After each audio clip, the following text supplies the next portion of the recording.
Le trafic a été légèrement perturbé dans la capitale Dakar et dans sa banlieue.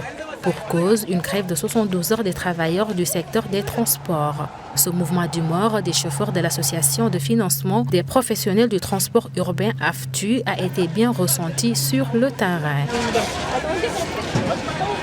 À la gare routière de Koloban à Dakar, les véhicules de transport en commun, communément appelés Ndiagandiaï, assurent la desserte à la place des bus. Sur les lieux, c'est la loi du plus fort pour se faire de la place.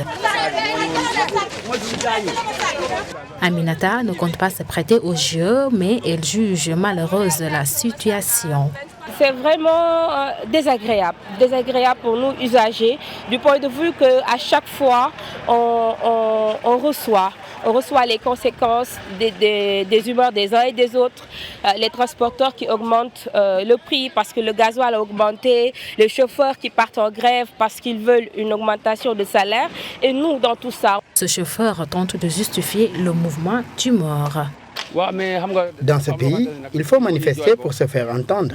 Donc les chauffeurs ont raison d'aller en grève. Ils vivent dans la précarité. Près de 10 ans de service et aucun d'entre eux n'est sous contrat. Pas de prise en charge médicale pour leur famille, c'est compliqué.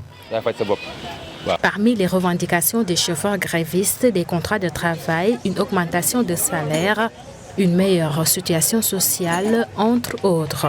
Ce responsable de l'association de financement des professionnels du transport urbain AFTU, pour sa part, juge cette grève des chauffeurs illégale.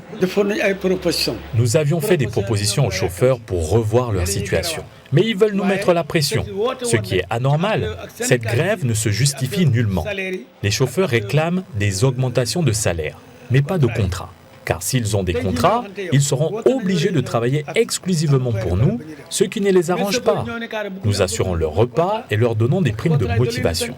Si la situation continue jusqu'à la fin de la semaine, ils payeront les conséquences de leur acte. Le gouvernement du Sénégal est interpellé pour trouver des solutions idoines face aux problèmes du transport dans le pays. Mais en concert avec encore les acteurs concernés surtout, et que la population qui souffre, c'est la population exactement qui paye les pots cassés.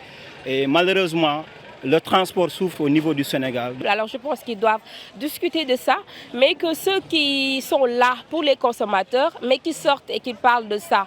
Les usagers ont été très impactés par cette grève dans le secteur des transports urbains. Ils demandent à l'État de décanter la situation dans les brefs délais.